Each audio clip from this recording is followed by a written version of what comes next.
The Subcommittee on Workforce Protections will come to order. I note that a quorum is present. Without objection, the chair is authorized to call recess at any time. The subcommittee is meeting today to hear testimony on the Department of Labor's Wage and Hour Division's rulemaking during the Biden administration, including the division's failure to analyze the impact of its rules properly and the costs and burdens imposed by the regulations on workers and businesses, especially small businesses. Good morning, everyone, and welcome to today's hearing. There is broad agreement across all party lines that the American economy is on the wrong track.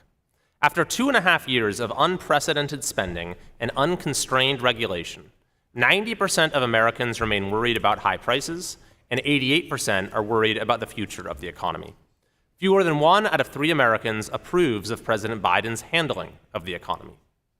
Yet, rather than correct course, this administration has decided to brand its record of failure with a new moniker, Bidenomics. The administration is engaged in an extensive public relations campaign, asking Americans not to believe their eyes when they go to the grocery store or the gas pump, or their ears when they hear of small businesses closing, paychecks shrinking, young people dropping out of the workforce, supply chains in chaos, and U.S. competitiveness on a steady decline. This exercise in delusion was captured in a recent tweet by the president, which said, right now, real wages for the average American worker is higher than it was before the pandemic, with lower wage workers seeing the largest gains. That's Bidenomics, he said. Community Notes commentators were quick to correct the record, with the consensus stating real wages remain lower, not higher, than before the pandemic. In fact, workers have suffered a 3.16% decline in real earnings during the Biden presidency. That's why 58% of Americans are living paycheck to paycheck, and 70% are stressed about their finances. The bottom 50% of households need to earn $5,000 more this year just to have the same purchasing power as they did in 2019. In a recent study by the Federal Reserve, the share of adults who said they were worse off financially than a year ago rose to 35%, the highest level since the question was asked. Wealth inequality, meanwhile, is at one of its highest levels since the Fed began measuring it 34 years ago. The failure of Bidenomics is not just the result of misconceived economic ideas. The administration has also aggressively availed itself of any and all available tools to impose its agenda, whether lawful or not. Indeed, a disturbing habit of this administration has been to do by undemocratic means that which it cannot accomplish by democratic means. For example, on student loan forgiveness, President Biden originally said, "I don't think I have the authority to do it," and then went ahead and did it anyway, by executive order. The Supreme Court, of course, recently struck that order down. With the new Congress declining to pass further harmful economic policies, the administration has increasingly relied on aggressive agency rulemaking. One of the rules to be discussed today, concerning independent contracting, was offered by the administration after Congress chose not to enact a functionally similar proposal contained in the PRO Act. Perhaps worst of all, President Biden has kept his nominee for Labor Secretary, Julie Su, at the helm of the Labor Department as acting secretary, even as the Senate has declined to confirm her for nearly 5 months. Today, I am again calling on the president to withdraw the nomination of Ms. Su and nominate a labor secretary who will be on the side of American workers. These, then, are the key features of Bidenomics: policies that increase the size, scale, and intrusiveness of the federal bureaucracy, that are implemented without regard to lawful authority, that diminish opportunity to the detriment of workers, small businesses, and consumers, and that are justified based on delusions and misrepresentations. Today's hearing focuses on an agency that epitomizes these key features of Bidenomics and is doing substantial damage all on its own: the Department of Labor's Wage and Hour Division. As an initial matter, it should be noted that the WHD's rulemaking process has departed substantially from the legal obligations imposed by Congress. Repeatedly, WHD has refused to comply with the Regulatory Flexibility Act. That law requires federal agencies to submit a report called an Initial Regulatory Flexibility Analysis upon making rules which impose significant economic costs on small businesses. The analysis must be comprehensive, including descriptions of who and what are impacted by the law and why and how the agency is acting. Biden and Julie Su's WHD acts as though this law doesn't exist. In at least 4 rulemaking cases, it has neglected to produce the required analysis before imposing economic costs on American small businesses. Each of those rules, by the way, was repudiated by the Small Business Administration Office of Advocacy. President Biden also signed an executive order in April to redefine what constitutes a significant regulatory action. The president doubled the threshold from 100 million to 200 million with the stroke of a pen. The effect of this is to exempt potentially dozens of regulations from a meaningful economic impact review. Our witnesses today will be discussing 4 specific WHD rules that are characteristic of Bidenomics and will have its characteristically damaging economic effects. The first is the previously mentioned independent contractor standard, which nationalizes and mirrors my home state of California's disastrous AB 5 law. In previous hearings, we've heard testimony from California freelancers about all of the livelihoods that have been destroyed by that law. Turning AB 5 into national policy would multiply these losses. The Chamber of Progress published an economic analysis which shows that an AB 5-like federal policy would cost the full-time or part-time jobs of between 3.2 and 3.8 million independent contractors. Yet WHD's delusional, legally deficient analysis fails to even consider these far-reaching harms, even though the experience of California has already proven they will be the reality. The second WHD rule is an update to Davis-Bacon regulations that impermissibly expands coverage to new industries without the required analysis. The third rule regulates tipping, putting the burden on employers to determine when employees are doing tip-producing work and when they aren't, and then meticulously track their work minute by minute. The final rule increases to $15 the minimum wage for federal contractors or any business that contracts with the federal government, even, say, a small restaurant in a national park. Each of these regulations embodies the fundamental failings of Bidenomics. This committee will continue to do everything in our power to mitigate the damage by providing robust oversight, insisting on adherence to the law, and advocating for a new economic direction, one that empowers workers, expands opportunity, supports small businesses, and unlocks the limitless potential of the American workforce. With that, I look forward to the hearing today and yield to the ranking member. Thank you, Chairman Colley, and good morning. I do want to, first of all, thank our witnesses for their time. I look forward to your testimonies this morning. Since President Biden took office, the administration and congressional Democrats have made great strides to grow our economy from the bottom up and the middle out. In January of 2021, the unemployment rate stood at 6.3%. As of last month, it's 3.3%. The unemployment rate has now been below 4% for the longest stretch in 50 years. Between 2019 and 2022, some of our lowest wage workers experienced the fastest real wage growth they had seen since 1979. The share of working age Americans who have jobs is at the highest level in over 20 years.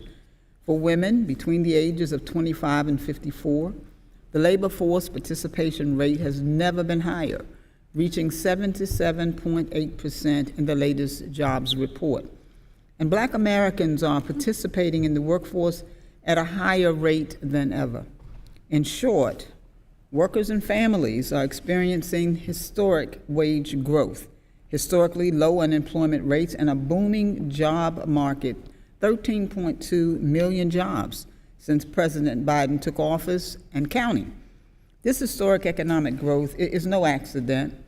It is the result of congressional Democrats and President Biden's smart policy choices to support both workers and businesses.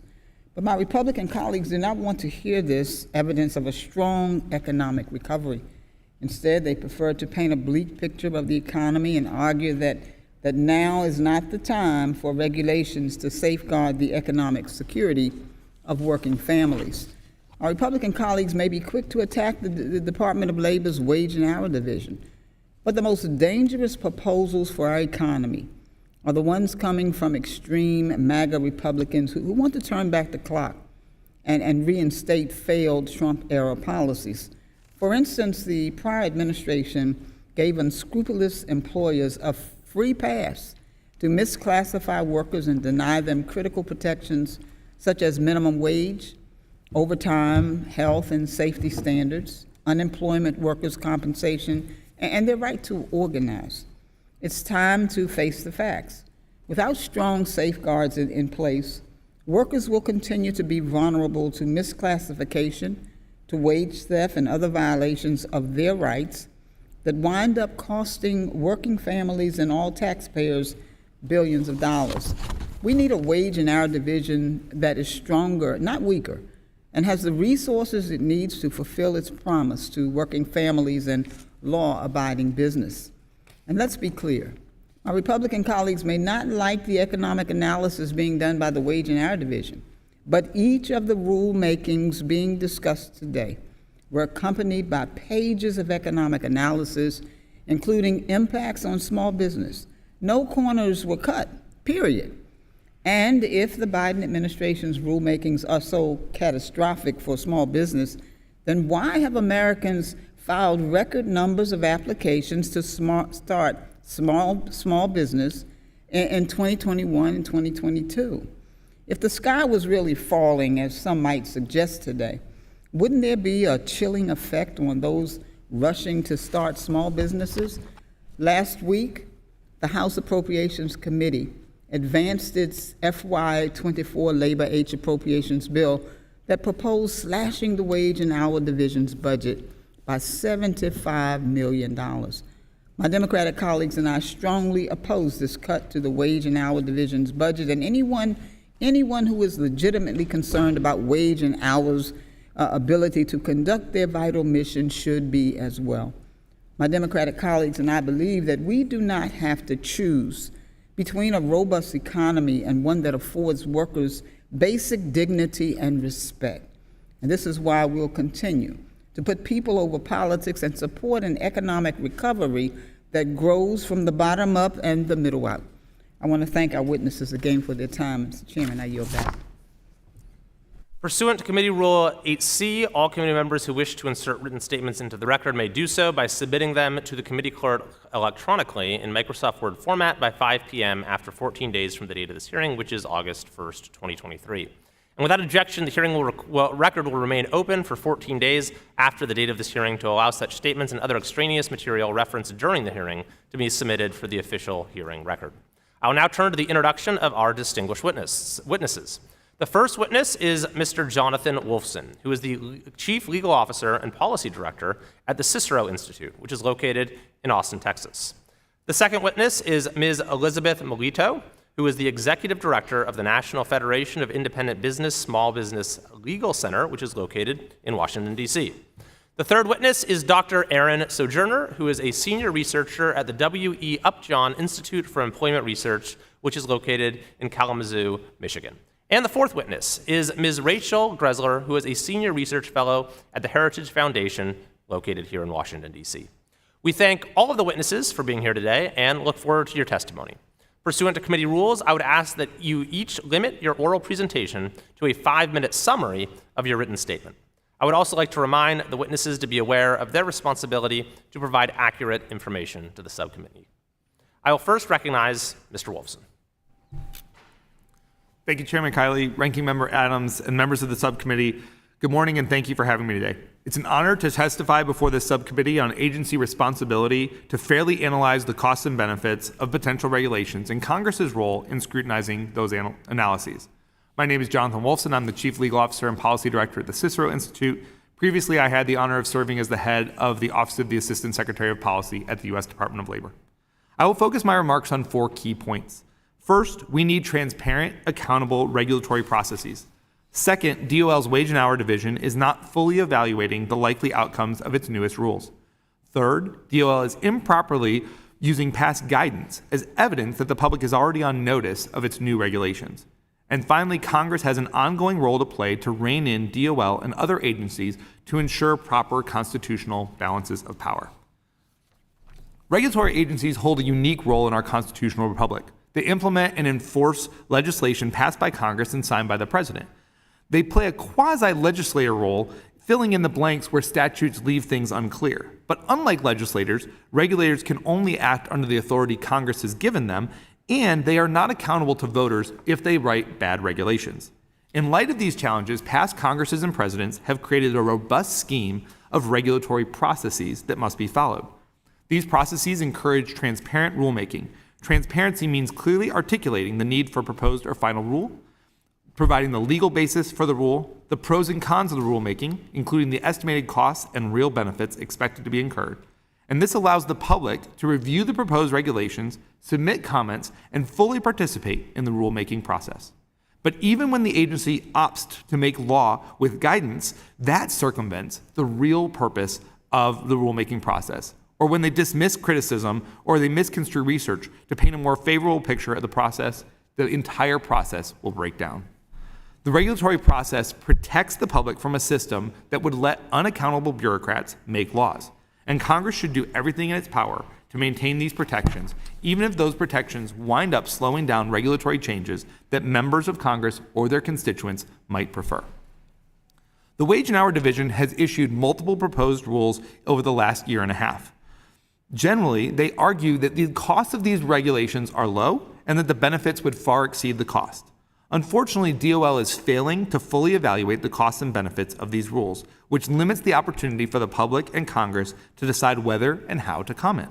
For example, in the independent contractor proposed rule, DOL claims a benefit because some current independent contractors will be reclassified as employees, but fails to acknowledge that many other independent contractors will have their contracts canceled, as exactly what happened when California passed AB 5.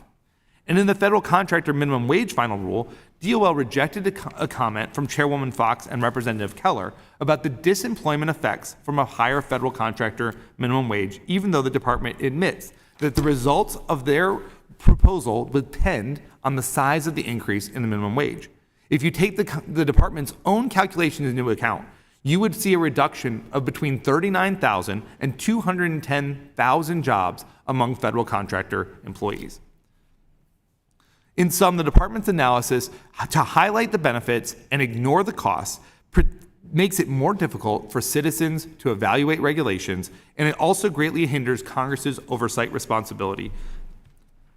Finally, Congress far too often is in a situation where agencies use guidance documents instead of going through a full rulemaking. But uniquely, the Department of Labor is now claiming that current guidance documents are actually the law, and therefore they don't have to evaluate the costs and benefits of an agency implementing and finalizing those guidance documents as if they are the law.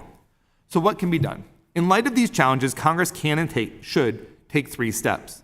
First, Congress should pursue oversight to ensure that agencies stay within their authority, follow every required regulatory process. Congress must intervene if the executive branch tries to alter the regulatory process and make it easier for a regulator to ignore costs or exaggerate benefits. Second, Congress should write clearer and more detailed laws and add greater detail to statutes to leave less room for agency interpretations that can have such a dramatic effect on the economy. And finally, Congress may want to consider its own regular analysis body to evaluate significant regulations before they become legally binding. Complaining about overly burdensome regulation written by unelected bureaucrats is easy, but the American people need good regulations that are put in the most cost-effective manner possible. They need the opportunity to participate in the process, and need legislators who will write clear laws and step in when agencies exceed their authority. Thank you so much for having me. I look forward to any questions you might have. Thank you very much. I will next recognize Ms. Melito. Thank you. Good morning, Chairman Kiley, Ranking Member Adams, and members of the committee. Thank you for inviting me to participate in today's hearing on behalf of the National Federation of Independent Business. NFIB represents nearly 300,000 small and independent businesses nationwide. It goes without saying that regulations often impose heavier burdens on small organizations than on big ones. Small businesses struggle to decipher overlapping and sometimes even conflicting federal, state, and local employment and labor laws. Added to the stress of comprehending the laws is the cost of implementing the laws. Workplace regulatory compliance in particular costs small businesses much more per employee than it costs larger businesses. The Regulatory Flexibility Act, a bipartisan law passed in 1980 and signed by President Jimmy Carter, recognizes that regulations need not be uniform to be effective, and it requires agencies, when appropriate, to tailor rules to the size and resources of those affected. The intent of the RFA is clear. When promulgating regulations, Federal agencies must consider and minimize the impact of rules on small businesses. However, in the 40-plus years since the RFA became law, agencies have found ways to disregard or bypass many of the RFA's requirements. In fact, NFIB's Small Business Legal Center recently analyzed the Small Business Administration Office of Advocacy's comment letters over a 2-year period to federal agencies and found significant noncompliance with the RFA. In these letters, the Office of Advocacy highlighted 28 instances where agencies failed to adequately examine the economic cost of regulations and disregarded RFA requirements to examine alternatives to regulation or the indirect costs of regulations. The Department of Labor has been called out by advocacy as a perpetual RFA violator for improperly considering the economic impact its rules will have on small businesses. For instance, in proposing the employer independent contractor rule, which Mr. Wolfson also just referenced in 2022, advocacy observed that, quote, DOL's initial regulatory flexibility analysis is deficient for this rule. DOL significantly underestimates the economic impacts of this proposed rule on small entities at less than $25 annually per business. Small businesses told advocacy that they are very confused on how to classify their workers and comply with DOL's regulations. DOL's proposed rule may be detrimental and disruptive to millions of small businesses that rely upon independent contractors as part of their workforce, end quote. Congress should take steps to ensure that DOL considers small businesses more seriously during the regulatory process as required by the RFA. In my written testimony, I outlined a handful of policy changes that NFIB believes would improve federal rulemaking to better account for the needs of small businesses. While these recommendations will not fix all that is wrong with DOL's regulatory process, they are a good starting point and will encourage regulators to at least pause and think about the real-world impact of their regulations. Small businesses are under incredible pressure to ensure that they provide safe and fair workplaces for their employees. They are competing with big businesses for the best workers out there. The small business owners who NFIB represents work hard to do what is right, but their informal and unstructured nature and more limited financial resources means that they sometimes require greater flexibility in creating policies and solutions. Our members' concerns are captured in 5 principles that NFIB frequently asks lawmakers and regulators to remember. 1, small business is half the U.S. economy. 2, one-size rulemaking does not fit all. 3, small business is largely do-it-yourself with compliance. 4, assistance with compliance is more valuable than punishment and enforcement. And finally, 5, listen to small businesses before issuing commands. Adherence to requirements of the Regulatory Flexibility Act would go a long way to addressing NFIB's 5 principles, thereby allowing small business owners to expand, contribute to the national economy, provide safe and fair workplaces, and remain employers of choice in their community. I appreciate your time and attention to these concerns. Thank you again for providing me the opportunity to testify on behalf of small businesses. Thank you for your testimony. I will now recognize Dr. Sojourner. Thank you, Chairman Kiley, Ranking Member Adams, and members of the subcommittee for the invitation. I'm a senior economist at the Upjohn Institute for Employment Research and a former senior economist at the Council of Economic Advisors during the Trump and Obama administrations. Improving workers' job quality enough to attract potential workers from out of the labor force is a key challenge and strategy for continuing to grow our economy. Vigorous, even-handed enforcement of labor standards by the Wage and Hour Division can help. The U.S. has enjoyed the strongest economic growth of any major G7 economy coming out of the pandemic recession, the fastest real GDP growth. Our core inflation rate is now lower than any other G7 economy's rate, so inflation is falling even as we add jobs quickly. The employment rate of Americans in our prime working years is at its highest level in over 2 decades.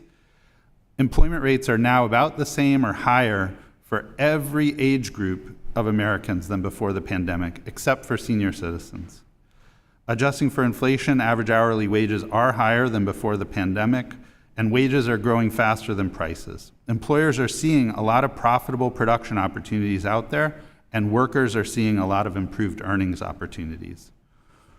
Well-functioning rules for the labor market will cement the improvements we've made and deprive law-breaking employers of unfair competitive advantages they use to prosper at the expense of workers, law-abiding employers, and all taxpayers. Violating wage and hour law currently pays, and employers do it because enforcement is too weak, narrow, and unreliable. Economist Anna Stansberry of MIT's Sloan School of Management analyzed the extent to which employers have an incentive to comply with wage and hour laws. She compared the extra profits they can make through noncompliance against the expected costs they face from potential sanctions. And given typical penalties, cheating would be profitable unless the probability of violation detection exceeds 78%. The expected probability is likely much, much lower than that because there are well over 100,000 workers for every enforcement staffer at the Wage and Hour Division. Many firms avoid paying overtime wages by exploiting an exemption in federal law for employees classified as executives who have a salary above a pre-specified threshold. Studying millions of job listings, a team of economists found that salaried positions with managerial titles increased almost fivefold when you cross that threshold. So an employer might call a front desk assistant a manager of first impressions and then not pay them overtime, for instance. One such, on each strategic manager hired, employers are avoiding an average of 14% of their overtime expenses. Many employers, large and small, are doing this, and it's just one example of a larger pattern. Another example comes when employers misclassify employees as independent contractors. A firm can save 15% to 30% of their labor costs by doing this. An analysis I did for the DC Attorney General's office found that when construction employers misclassify their employees as independent contractors, they stop paying into the workers' comp system. That gives them a 5% cost advantage. They stop paying into the unemployment insurance system. That gives them another 5% cost advantage. They stop paying the employer's contribution to Social Security, to Medicare, to Medicaid systems. That's another 7% cost advantage. They stop paying overtime after 40 hours of work, another couple percentage points. They stop ensuring they pay an hourly wage above the minimum. That's a big deal for some employers. All those advantages add up, and to a big unfair competitive advantage, to losses for workers, for increased financial burdens on other taxpayers who have to make up the difference. When law-abiding employers are squeezed out of business opportunities by competitors that illegally misclassify employees, they feel pressure to cut corners and may start misclassifying themselves. It can spread from a few bad apples to become a sector standard practice. Attempts to misclassify employees as contractors undermine the fundamental right of American workers. Congress granted these rights to employees. Denying employees that status attempts to push them outside the circle of labor standards. And DOL's current proposal to move back to the Supreme Court-approved six-factor economic realities test that was used for decades to distinguish who's in business from who's an employee will strengthen the labor market and the economy. It'll improve job quality and shared prosperity by reducing incentives to exclude workers from employment rights and engage in a race to the bottom. Thank you. Thank you very much. Our final witness is Ms. Gressler. Good morning, and thank you for the opportunity to testify today. I'd like to discuss 4 rules of the Department of Labor's Wage and Hour Division, each of which relies on flawed economic analysis and will likely impose significant consequences. My written testimony provides greater detail as these rules exceed 300 pages in total. First, the division's analysis in the tipped minimum wage rule appears oblivious to how small businesses operate, and it's unreasonably dismissive of stakeholders' legitimate concerns. The tipped rule requires employers to track the minutia of employees' actions and to classify those into 3 indistinct buckets. For example, a server making a salad must be paid the regular minimum wage, while a server putting dressing on a salad can be paid the tipped wage.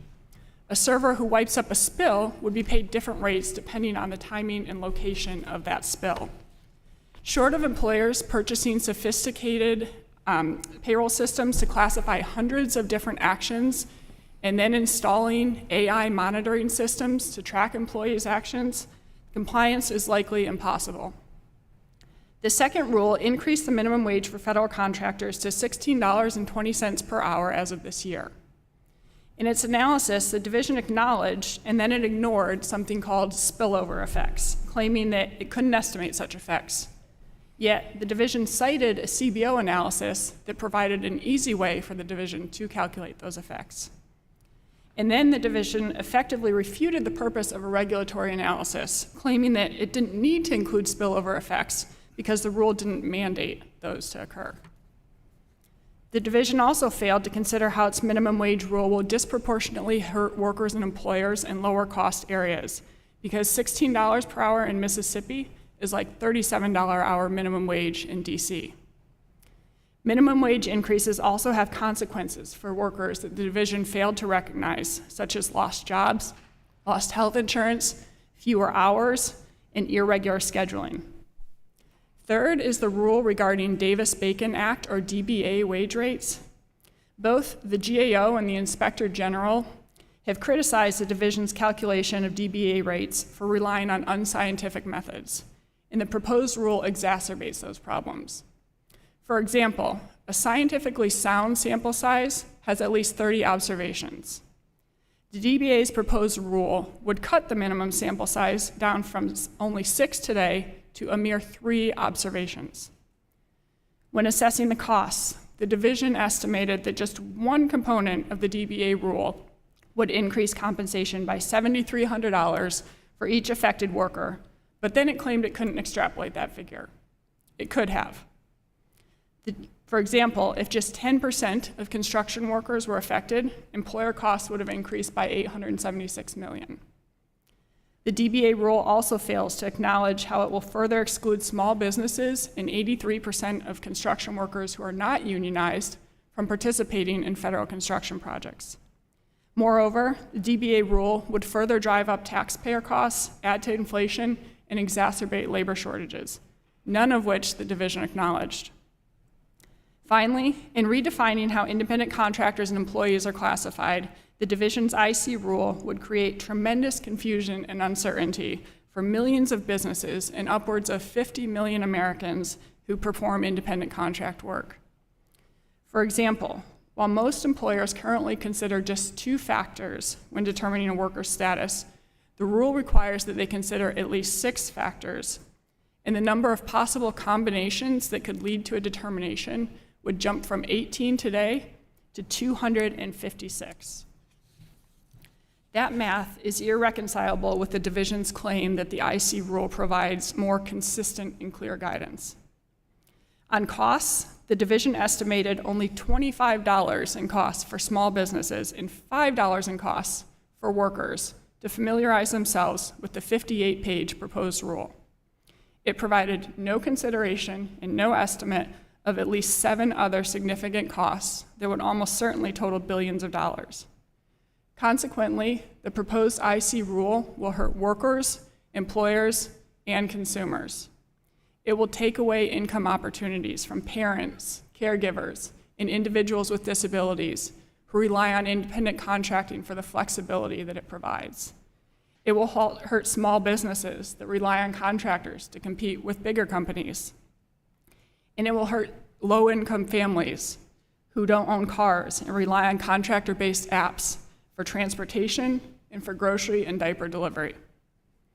To prevent the division from enacting economically destructive rules based on their flawed regulatory analysis, Congress should consider passing legislation to further specify its intent under the Davis-Bacon Act and the Fair Labor Standards Act. Thank you.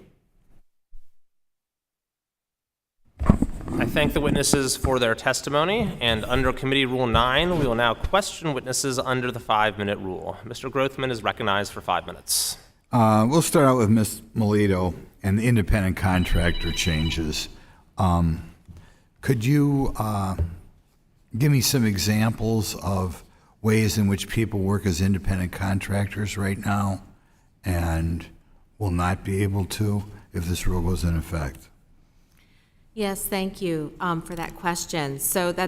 And I'm coming at it from the perspective first, if I can, with my hat on, representing small businesses that use independent contractors and rely very much on them for, finite projects, like for instance, take a small law firm that uses an IT person coming in maybe once a month to maintain their website and use their IT. On the flip side there, you have the IT person who has their own business and who services maybe a lot of law firms and accounting firms in the town there, who under the DOL's proposed rule would now questionable whether or not they would be able to continue as an independent contractor. The confusion over the classification, it hits both sides. The business owners that rely very much on independent contractors and just cannot afford to take on a full-time, employee, another employee on their payroll. But at the same time, you have the business owners, the small, one-shop person who wants to go out and continue to work and do their own thing and be their own boss and have their own business there. So it cuts both ways and would be very challenging.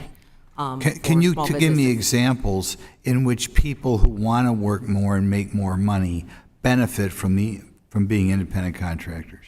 Where they benefit from being independent contractors, yes, when they can go out and work extra hours, work on weekends, take on added work. And some of them may start out as an employee at a firm, and then it just, they decide, what, I don't want to just work for one law firm. I want to go out and work for a lot of different law firms. I can make more money. I can do more. I can be more creative.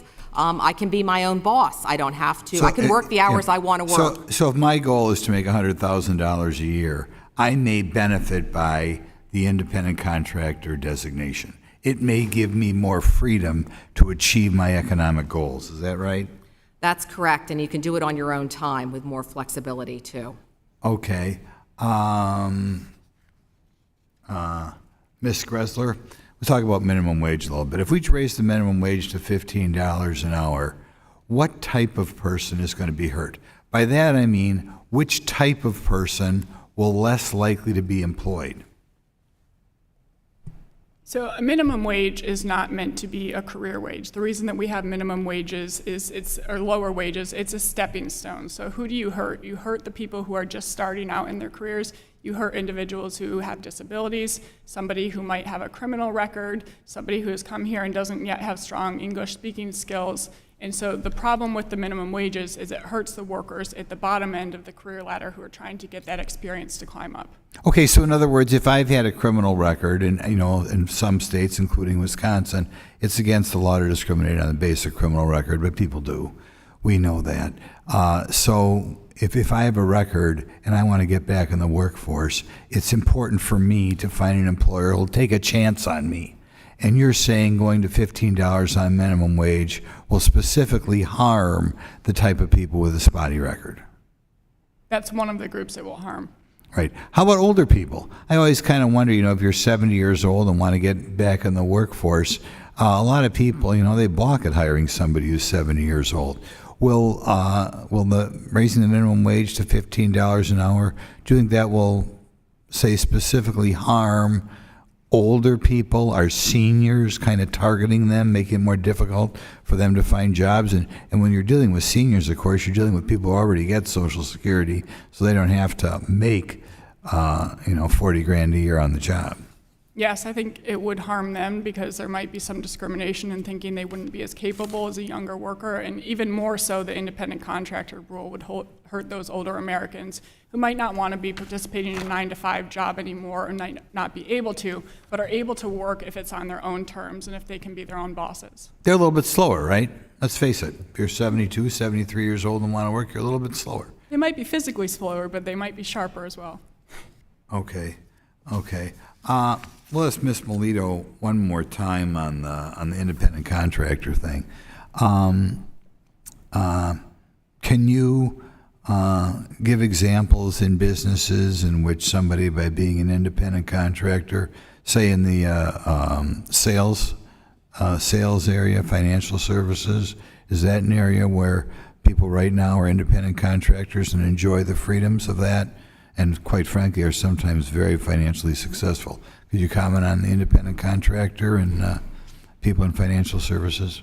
Yes, and that's a great point. In some industries, like for instance, in the insurance industry, where some insurance agents are independent contractors, so they are affiliated with. Some of them are making Yeah. six figures. A lot of them are making six figures. Gentleman's aren't they? time has expired. The witness may Yes, answer. yes, very much. And they're going to lose that opportunity. Well, that's too bad. Okay, thank you. The ranking member, Ms. Adams, is recognized for 5 minutes. Thank you, Mr. Chairman. Again, thank you to the witnesses. Republicans talk a lot about the market, but it's really important that we have healthy competition in the labor market. Mr. Sojourner, you published a paper recently that found higher labor market concentration led to lower wages. So why are competitive markets so crucial to ensure that workers are paid fairly for their labor? Can you respond? Yeah, thank you. That's a great question. Competition between employers is crucial for a healthy labor market and for workers to have strong earning opportunities. The labor market, by its nature, a lot of things push it against competition because it has where you go, you have to work in a physical place often. And so labor markets can be very local, and you might have a lot of skill in a particular area, and there might not be a lot of employers who need that skill in that local area. So we think about the labor market as one big market, but actually it's a lot of little markets, and they can be quite thin and non-competitive. And so more competition gives workers power to achieve improvements in their job quality, either by negotiating improvements with a credible threat to take a better job outside, or by actually taking one of those better jobs outside and leaving. So let me move on. I've got a series of questions for you. Sure. So it's really not enough to just have folks with bachelor's degrees doing well in the economy, but in the same paper you found that employees were posting job vacancies for higher skills but lower wages in less competitive local job markets. Why do these employers in more concentrated labor markets think that they can get away with hiring higher skilled workers for less, and how do we make sure that all workers have access to good paying jobs? Thank you. Again, the employers in thin labor markets where there's not a lot of competition, where there's maybe a few big employers who are the only place you can work with those set of skills, there's not enough competition, there's not enough of potential employers to counteroffer, and so those employers have some wage setting power. It's not a very competitive market, and they can underpay workers below what they produce, and we should try to get more competition in labor markets and restrict non-compete agreements, do more antitrust enforcement, encourage more entrepreneurship. All these things contribute. So the competition would increase the availability then. Let me ask you, before I do that, let me just say that an analysis of the construction industry revealed that 12.4% or 20.5% of the workforce on an average month of 2017 were misclassified as independent contractors or working off the books and putting law-abiding employers at a disadvantage. So, Mr. Chairman, I'd like to enter a letter from the Construction Employers of America supporting actions taken by the Wage and Hour Division to level the playing field, if I may do that. Without objection. Thank you. Dr. Sojourner, you participated as a working group member for the Job Quality Measurement Initiative, in which the Department of Labor solicited input from external partners. What principles do you, when you think of what it means to have a good job, what principles do you think are important, and how does that inform how you think of the health of today's labor market? We have to pay attention to what workers value and measure it, monitor it, and try to make sure they're getting it. They care about wages. They also care about fringe benefits, health and safety at work, control over how they do their work, their schedule, their location, their pace. And these things tend to move together, but they're not always the same. And these administrative actions can help promote fair competition that make sure workers get the things they value and are entitled to. Thank you, sir. So what do you say about the implications of deregulation for our workers, and how does not enforcing the law impact workers' loss in pay? Got 10 seconds. You know, when the rules don't get enforced and are ignored, competition gets rough and people get hurt, and it's not fair. Thank Thank you. you, Mr. Chairman. I yield back. Ms. Stevens is recognized for 5 minutes. Thank you, Mr. Chair. I find this hearing very interesting, in part because we're on the heels of a pretty historic, sweeping set of legislative victories. One was a bipartisan infrastructure act. And Dr. Sojourner, is it true that the bipartisan infrastructure law that was signed in 2021 has yielded dividends to our economy and created jobs? Would you agree with that, Dr. Sojourner? I would, yeah. Yeah. Yeah. And we've prioritized unionized labor work at the David Spaken wage rate. Yes. And is it true that we're in a very tight labor market right now? Yes, that's true. And what do you suppose is the reason for that tight labor market?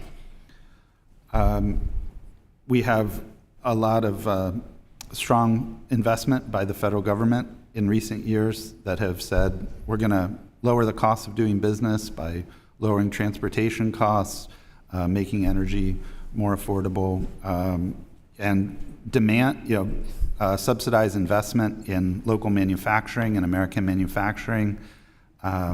Manufacturing's on the rise. And in It fact, is. we have more manufacturing job growth than in any other time in a president's service, which is great to see. We know that 13.2 million jobs are being created, but for some reason, we are having a hearing about cutting corners at the Department of Labor and its costs to workers. And I'm just very confused about that as somebody who has regular town halls, and I do this program called Manufacturing Monday, and I regularly sit down with small businesses. I think I'm one of the only members of Congress that goes and visits the small businesses in my district. And the number one thing I hear, I don't hear anything about the Department of Labor, but I hear about the need for skilled job training, and I hear the push for STEM education and increasing our skilled trade workforce. The other thing I wanted to ask you about, Dr. Sojourner, is what do we know about the data that we have about the prevalence of worker misclassification? I know that data has been spotty over the years. Yeah, it is difficult to measure. This is an illegal behavior, and so it's hidden. Unemployment insurance agencies at different states have done audits of random representative employers, which is kind of the best way to get a sense of the prevalence. So they invest in actually going carefully through and assessing it. And you can find estimates of 20% in construction and things of that magnitude. But we do need better data. And so how would more current and comprehensive national data help us combat employee misclassification, which we do know is contributing to wage theft? Yeah, I think investing in systematic random audits just to make sure that they don't have to be large, they can be quite small, and employers can be compensated for going through them to alleviate that burden. But that gives us a sense of how prevalent these things are and in different parts of the economy. And any other points that you can address about the consequences for workers when they're misclassified? I think a lot of workers don't appreciate the value of social insurances until they need them. Appreciate the value of workers' comp system. Young workers think they're invincible. Until you need it, until you get laid off, you don't need unemployment insurance. And people tend to undervalue insurances. And what role does the wage and hour division play in helping workers by reducing instances of misclassification? So they have inspectors who engage with employers and workers and follow up on complaints when workers think their rights are being violated, who actively monitor the economy and look for evidence that the laws are being violated, and help get workers paid the wages that they earned. So we're helping workers get paid. Thank you. That's it. Thank you, Dr. Sojourner. And with that, Mr. Chair, I yield back. Thank you. Chair Fox is recognized for 5 minutes. Thank you, Mr. Chairman. I thank our witnesses for being here today. Ms. Melito, in March 2022, the Wage and Hour Division, WHD, published a proposed rule to update the Davis-Bacon and related acts regulations. The proposed rule is more than 100 pages long, contains more than 50 significant changes, and by DOL's own admission is one of the most sweeping overhauls to the Davis-Bacon program in decades. WHD absurdly estimates that its proposed rule will cost businesses $78.97 to comply annually, including 1 hour to read the regulation and 1/2 hour to implement the regulation. Do you think this estimate accurately captures the amount of time and resources necessary for a small business to comply with the sweeping overhaul of the Davis-Bacon regulations?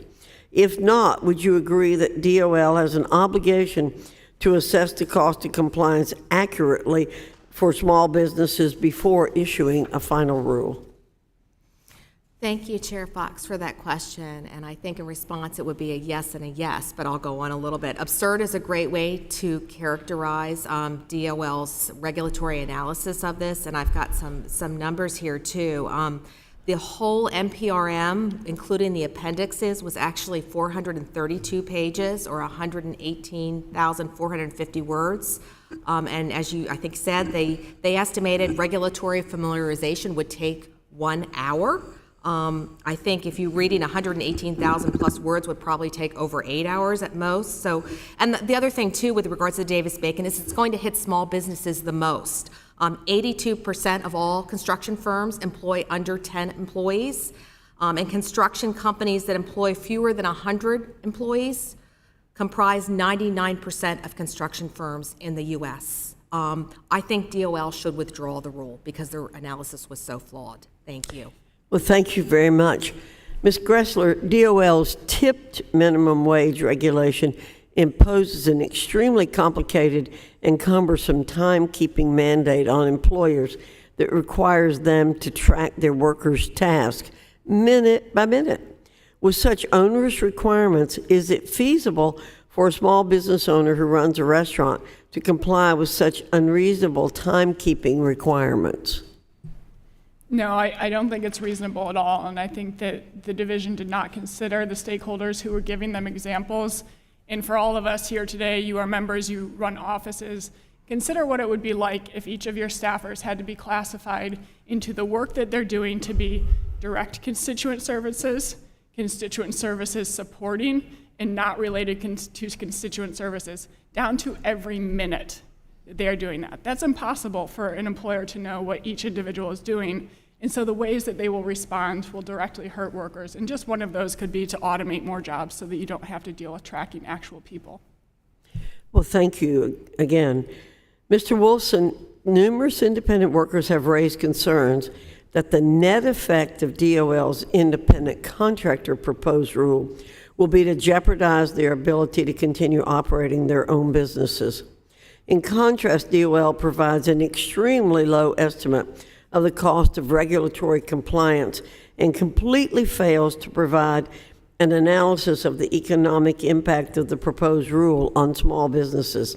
Can you discuss some of the flaws in DOL's economic analysis of the independent contractor proposed rule? Thank you, Chairwoman Fox. It's a great question. I think that what's interesting is the Department of Labor tries to have it both ways. They try to say that misclassification is a huge problem, but there's not going to be a lot of change of people's status, so there really won't be a lot of cost. And you can't have it both ways. Either the data that Dr. Sojourner is citing are accurate, and there are millions of workers who are misclassified who, under the new Department of Labor rule, would suddenly either lose their opportunities to work in the job they're working, or would be reclassified as employees, which would have massive costs for the businesses. Whether those workers would keep their jobs becomes a big question. Or most of these workers are properly classified and there's not a big change, in which case there wouldn't be a big cost. But if there wouldn't be a big cost, then why do we need to go through a process of changing the regulation? So I think you're exactly right that the Department of Labor needs to decide either to admit that there are going to be significant costs. They need to look at the data from California with AB 5, where millions of workers were told, tens of thousands of workers were told by companies from all ends of the political spectrum. The New York Times told freelance photographers and writers in California that they were no longer going to work with them unless they left the state of California. That wasn't a bunch of far-right extremists who said, we're not going to work with you. These were people who had very similar ideology to the people in California who were coming up with those rules, saying, we can't work with you because we're not willing to live under those rules. These are the things the Department of Labor should have considered when they put their rule together. Now, the Department of Labor can evaluate this if they decide to try to finalize the rule, but they should have, and they had an obligation to provide this information in the proposed rule. And their failure to do that, as I mentioned in my written testimony, really breaks down the required transparent process that's supposed to exist so everybody can evaluate whether it's a good or a bad proposed rule. Thank you very much. I yield back. Mr. Scott is recognized for 5 minutes. Actually, we'll go to Mr. Burleson first, then Mr. Scott. Thank you, Mr. Chairman. Mr. Wolfson, I want to continue on that line of discussion about the transparency in that rulemaking process. So in your testimony, you said that, that the Department of Labor evaded transparent rulemaking and public scrutiny for its regulatory actions. Can you elaborate how exactly did they evade that? Yeah, there's two different ways that the Department of Labor or any federal agency can go about doing it. One is to call something guidance that's actually a regulatory change. And so you claim that you're just putting out some assistance to companies on here's how you're supposed to comply with regulations that exist. But if that guidance actually creates new obligations, then that should go through the full notice and comment process. And there was a big fight about this. President Trump signed an executive order that President Biden got rid of. The Department of Labor was required under that executive order to post all of its guidance documents online. The Wage and Hour Division hasn't posted a single document on that guidance portal in 2023. And for anybody that might be a nerd and watching C-SPAN, the distinction between a guidance document and the rulemaking process is significant because of what has to be done to actually pass a rule or a law versus what is done in guidance, correct? That's exactly right. So a guidance document can be written literally in 5 minutes on an email sent out to the whole world. There's no obligation that go through the Administrative Procedures Act process, and to get that struck down by a court is really challenging. And the assumption is that these are harmless, that they're essentially creating best practices, but the actual outcome is you have state agencies who are charged with enforcing some of these guidance documents, and so it ends up becoming, in effect, law. Absolutely. And, unfortunately, some of these guidance documents we found when we were evaluating the guidance documents at the Labor Department existed in one place and one place only. They were in hard copy in the U.S. Department of Labor's library. And so that would mean that if you're a small business in Wisconsin or in Tennessee, you'd have to send a lawyer to Washington, D.C., read through hundreds of pages of paper documents to figure out whether you are or are not in compliance with this kind of hidden set of laws. Thank you, Mr. Wolfson. Mrs. Gretzler, is that right? In your testimony, you explained that in the proposed rulemaking for the Davis-Bacon Act, they significantly underestimated the costs to businesses, and it appears that it's because we now have new businesses that are being lumped into the Davis-Bacon Act, correct? So these are suppliers, manufacturers. So if you're building a building and the truss company, the company that makes trusses, is supplying those, they suddenly have to now comply with the rules of the Davis-Bacon Act? Correct, and so it's including anything associated with that construction into it. And so they're saying, we know that this will drive up costs, maybe by as much as $7,300 per worker from one small component, maybe by a couple thousand for another of the 50 components. But we're not going to extrapolate that because we don't know how many workers it will affect. But they do know that already it's affecting 1.2 million workers are governed by these wage rates. So they could have at least provided analysis to say, here's a range of how many it could affect, and they failed to do that. And the increased cost, who pays that increased cost? Well, the division does point out that a lot of these costs will just be passed on to the federal government, who's To the the federal taxpayer. government, the taxpayers who are behind this. But it also is going to result in reduced quality of service and quantity of service because you have more money that's having to be paid when Congress has allocated a certain amount of spending. And a prior Heritage Foundation analysis has estimated that the DBA Act, as it stands today, without these increased costs, is already driving up federal construction costs by 10%. You know, and sadly, it benefits some areas more than others. And I come from a deeply red district where labor union prevalence is very small. And yet, and if you talk to employers, they sometimes will turn down contracts because it completely disrupts their normal business operations with their employees, throws them into situations where employees get paid dramatically more, and then what happens is those employees then take couple months off, right? Yeah, and this is a deterrent. You know, over 80% of construction companies are not unionized. 83% of construction workers aren't unionized. To have to comply with those laws is difficult, and this is made it safe to say that the taxpayers get less for their money under Davis Exactly. Bacon? Yes. They get less schools, less post offices, less roads under this. Correct. Thank you. Mr. Scott is now recognized for 5 minutes. Thank you, Mr. Chairman. Dr. Sojourner, we've heard a lot of complaints about this economy and how bad it is. Do you know the number one and number two best job creating years in the history of the United States? Going to go with 2021 and 2022, maybe? The first year of the Biden administration and the second year of the Biden administration, number one and number two best job creating years in the history of the United States. And that the unemployment rate has not been under 4% as long as it has in about 50 years. That's correct. Is that a bad economy? It's a very strong economy. Thank you. When we considered the minimum wage about 2 years ago, we found out that there's no county in the United States where a full-time minimum wage worker could afford a modest two-bedroom apartment. Ms. Gressler, you indicated people who would be hurt by an increase in the minimum wage.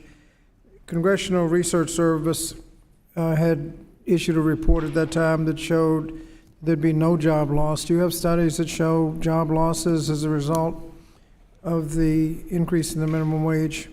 Yes, the overwhelming economic literature suggests that increases in the minimum wage reduce the number of jobs. And a recent CBO study in 2019 that looked at a $15 minimum wage estimated that it would cost millions of jobs. And that's just the direct impacts. There's also impacts for the workers. The most recent studies in that analysis showed no loss in wages. Is that right? Some studies have shown that actually the people who do also receive a higher wage end up having less income. There was a study that looked at California and Texas and compared similar jobs.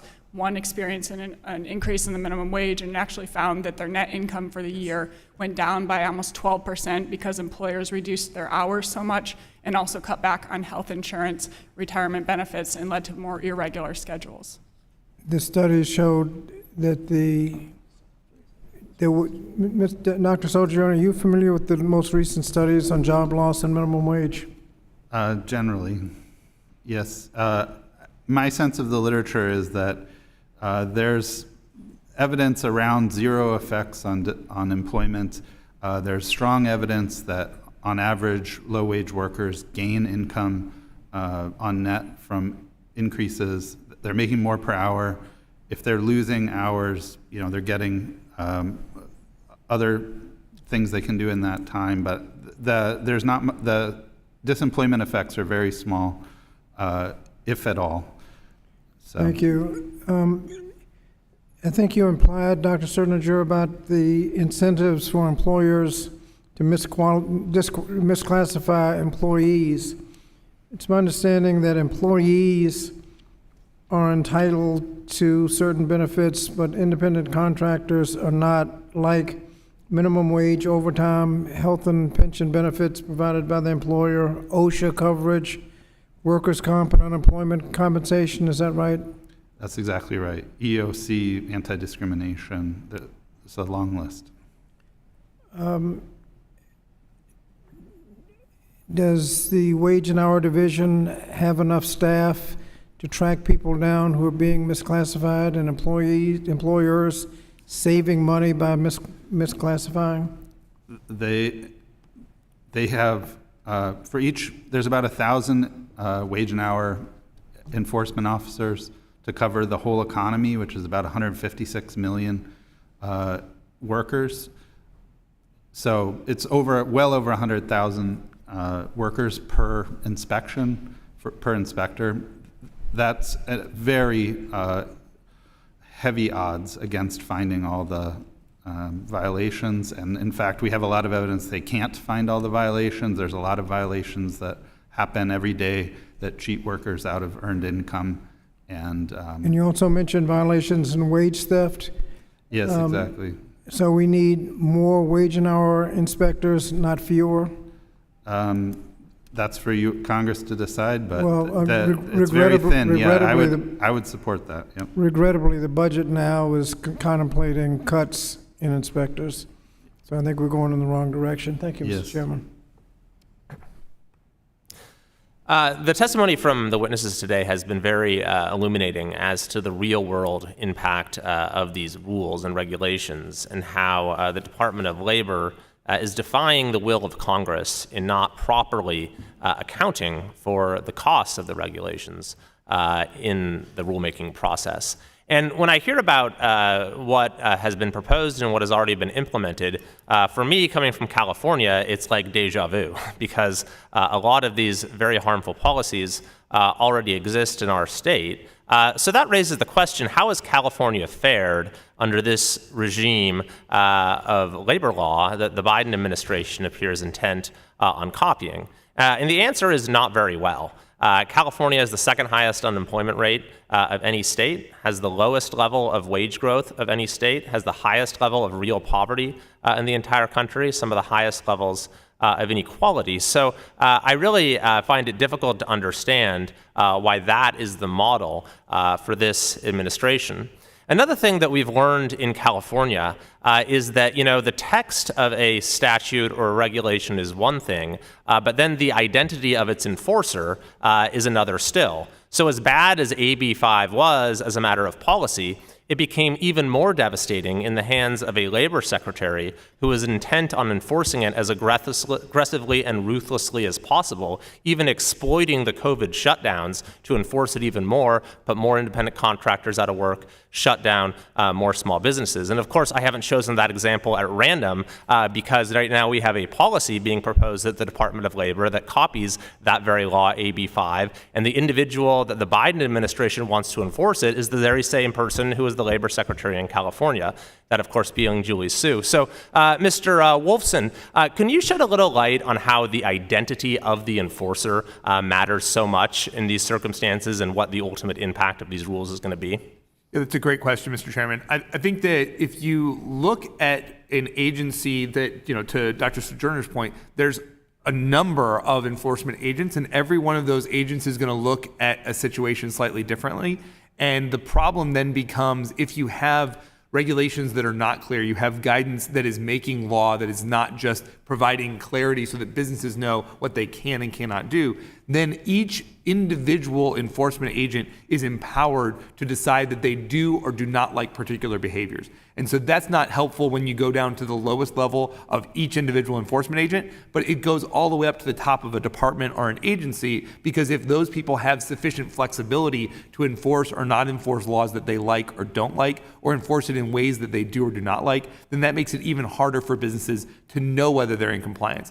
And as Ms. Melito said, the businesses really just want to know what the rules are. When I was at the Department of Labor, we did not hear, various businesses say to us, hey, this rule is impossible to comply with. That wasn't usually the concern. It was, we keep getting different stories from different enforcement agents when they walk in. Can you tell us what the standard is? And then we're happy to follow it. Because they don't want to misclassify. They don't want to steal wages from their workers. They just don't necessarily know how to keep track of all the people who are tipped and deciding whether or not it's salad dressing or making the salad. So that uncertainty is a really key point. And so, Ms.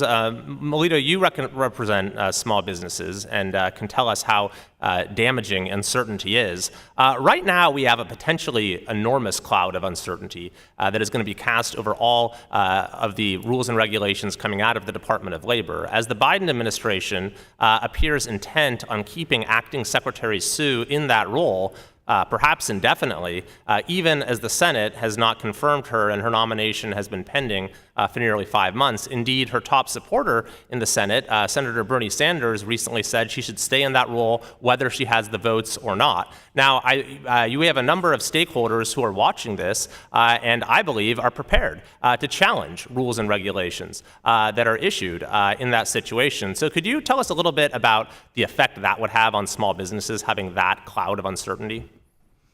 Thank you, Chair, for that question. Yeah, DOL seems intent on creating more rules under the misguided thinking that more rules are going to make everything better, and that's certainly in the workplaces, and that's certainly not the case. I mean, we've had a lot of conversation today about how the unemployment rate now is under 4%, and how small businesses are competing for workers. There is no benefit in treating your workers and your employees unfairly and not having a safe workplace. More rules, however, are a wet blanket on innovation and expansion, and they add costs and anxiety in a business. They only make it harder for small businesses to comply with existing local, state, and federal law. So it does seem, unfortunately, that we are going to have California policies transferred here to DC, and that's very unfortunate for small business owners. Thank you very much. Without objection, I enter into the record letters from the National Restaurant Association and the Flex Association. I would now like to recognize the ranking member of the... Oh, we have actually one more new arrival. Representative Omar, you are recognized for 5 minutes. Thank you so much. I am so proud to see a constituent testifying here today who has dedicated his career to building a fairer, worker-centered economy. It's also very refreshing to hear from the perspective of an economist with roots in the labor movement. Dr. Sojourner, thank you so much for joining us and sharing your important research. You recently conducted a study using enforcement data on workplace violations across OSHA, WHD, and NLRP that found workers with lower wages were more likely to experience labor rights violation. Why did you choose to look at workplace violations compared with wages, and what should policymakers take away from this research? Thank you, Representative. We looked at this because, employers have power in the labor market, and sometimes they use that power to push down wages, and sometimes they use it to violate other kinds of rights, like health and safety violations or violations of workers' rights to organize. And what we see is that when wages rise within a labor market, violations tended to decrease. So when workers have more bargaining power in the economy, they're able to push up wages and push down rights violations. But when employers have more bargaining power, they're able to extract more value from the relationship through lower wages and other kinds of changes that sometimes violate workers' rights. And so we just wanted to enrich our understanding of the economy. Too often we focus just on wages because they're easy to measure relatively, but other aspects of workers' experiences like healthy and safe jobs or right to speak out freely about working conditions are also important in their lives and in their work to try to improve their work. And in that same study, you also found that unions were found to decrease labor rights violations. Can you tell us how unions help in protecting workers in the workplace?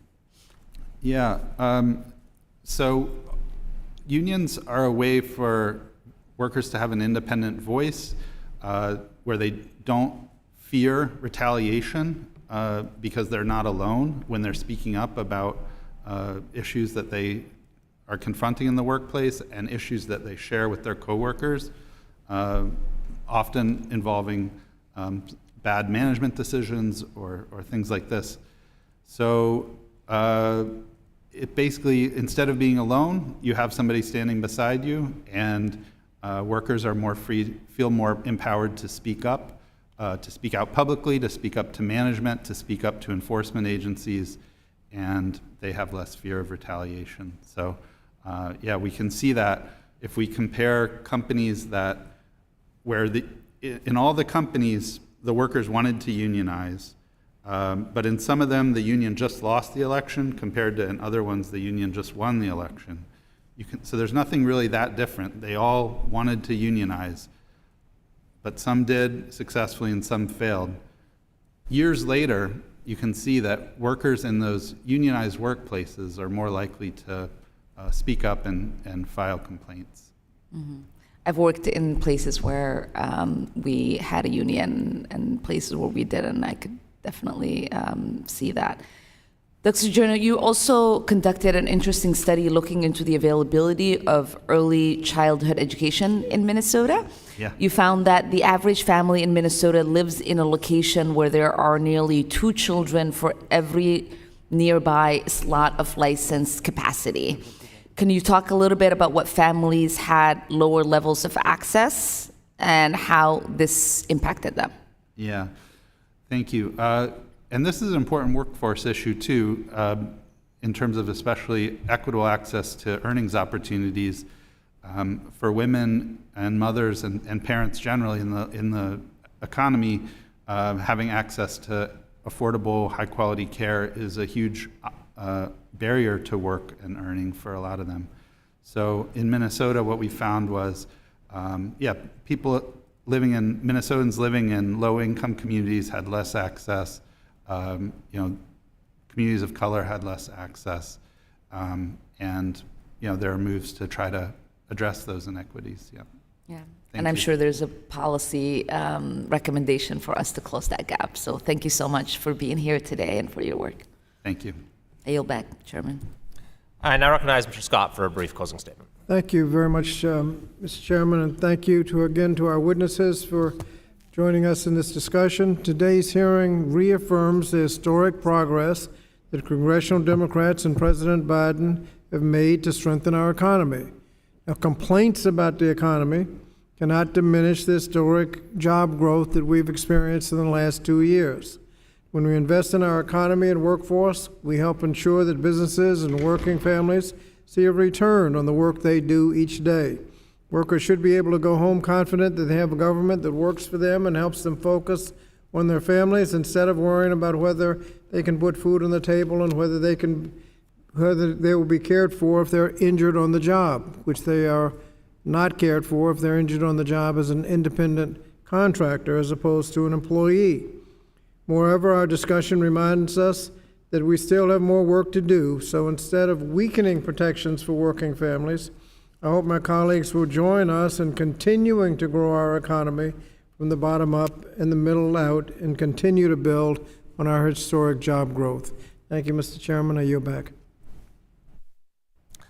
Thank you very much. We've heard a lot today about how the Biden administration has exceeded its authority and neglected its legal obligations at the Department of Labor. So it's only fitting, in sort of a perverse sense, that they're now doing the very same thing with the leadership of the department. We have a nominee whose nomination has been pending for nearly 5 months.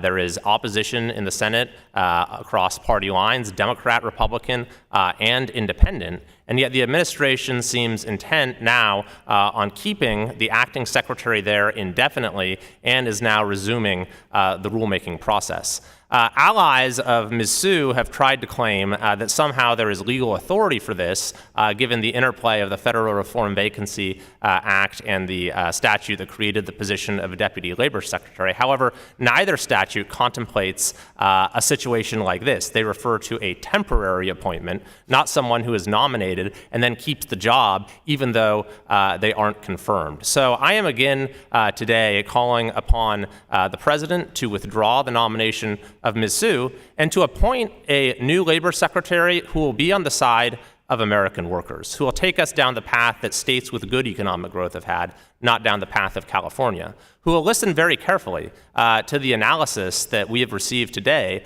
about these proposed rules, will take it to heart, and will come up with different rules that actually fulfill the mission of the Department of Labor, to protect the rights of workers and to be a steward of economic prosperity. And if we do that, then we can hopefully turn things around. Americans will see their wages rise. We'll see a turn in the record levels of dissatisfaction we have right now with the economy, and we can get things back on track. Without objection, there being no further business, the subcommittee stands adjourned.